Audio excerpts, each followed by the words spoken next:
Hi, welcome to the YouTube channel. Let's do a sun with mountains. So what we're going to do is start off drawing an M, but instead of going straight down, we're going to go across like a diagonal. And now I'm going to overlap. I'm going to turn and overlap.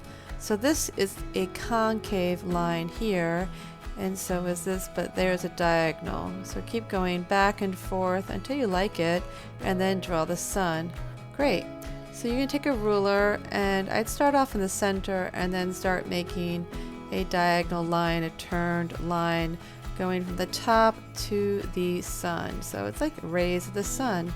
So let's speed that up. Great, take your time. And now I'm going to get my brush wet, check it, and then dip into the yellow. I start off with the sun first. I really recommend putting the yellow down, and that will really give it some nice contrast. I'm going to clean my brush, and now I'm going to use orange. You got to get it wet. So notice how I'm holding the brush. I'm kind of holding it a little bit closer, and you can turn the paper if you need to, and it doesn't matter if you go beyond your lines like I just did. I'm gonna paint every other one. Later I'm going to use markers when it dries, and sometimes watercolor will be a little sticky, as you just saw, and just dilute it. Clean your brush, let's use a different color, and yeah, keep adding water until you like how it is. And if it's sticky, just get rid of a little extra there. And great, let's fill this in. Take your time, and great. So we got a little bit of contrast, a darker red versus the orange. I think that looks really pretty. So I'm going to now start off with the mountains. You can do purple if you want. I had blue. So I'm going to go up, over, and down, and I'm going to fill in every other section. And it doesn't really matter, again, if you go beyond it a little bit, because I'm going to use markers once it's fully dry.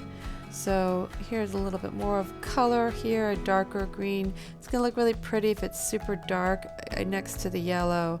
And then, yeah, it can get darker as it comes closer or lighter. Depends on what you want to do with it. So I'm alternating back and forth with the colors, using different values as well, which means how light and dark you want the colors to be. Great. And sometimes it's a little sticky. Just add some water and twirl it around a little bit, and then it will go away.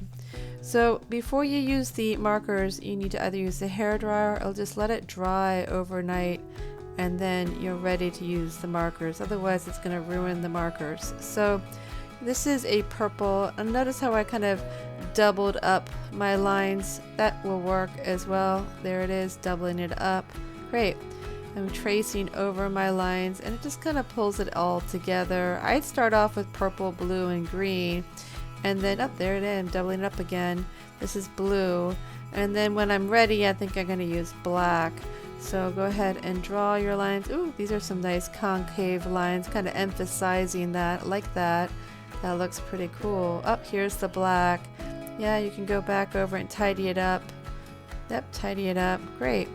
So this should really stand out from a distance for your project, and this is for square one. All right, enjoy.